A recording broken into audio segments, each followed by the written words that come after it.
Today we're starting 8.5, which is estimating with percents. First, we need to get the definition of compatible numbers down. The definition is numbers that go well together because they have common factors, and that common factors is key. So, for example, if you have 13 out of 24, and we want to estimate this, 13 and 24 are not compatible numbers because they don't go well together. So what we can do is we can round and we can say, well, 13 is about 12 over 24, and 12 and 24 are compatible. And this is about 1/2, and 1/2 as a percent is 50%. So this is about 50%. So compatible numbers are, again, common factors. Let's try these two. Let's start with this first one, where it's asking us to estimate 26% of 48. Well, 26 and 48 are not compatible numbers. So if we were to think about this, 26% as a ratio would be 26 out of 100, which we can round to 25 over 100. And that would simplify to 1/4. Now think of that ratio that we always use, is over of equals percent over 100.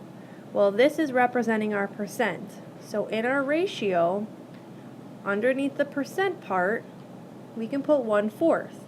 And it says of 48. But we want a number compatible, and 48 and 4 go together. So we can leave this as x over 48 because it says of 48. Well, now let's cross multiply, and we get 4x equals 48 times 1, which is just 48. Divide by 4, so x is about 12. And you have to use that word about because we are estimating or rounding. So see if you can try this second one on your own. See if you can estimate what 14% of 20 is.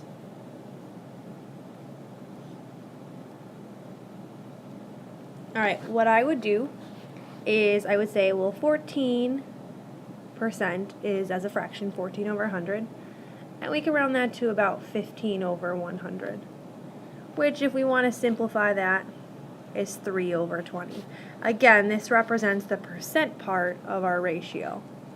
So we can say that 3 over 20. If you had left this as 15 over 100, you'll get the same answer. Then we can say, well, we can leave 20 because that goes with our denominator of 20, and we want to find the is because it says of 20. Well, let's cross multiply. So we get 20x equals 20 times 3, which is 60. Divide by 20. So x, cross off that back 0, is about 3. So again, it's all about compatible numbers and using that same proportion. Alright, let's try this last one. It says Angel Falls in Venezuela is the tallest waterfall in the world. Horseshoe Falls, which makes up the largest portion of Niagara Falls, has a height of only 173 feet. This is about 5.3% of the height of Angel Falls.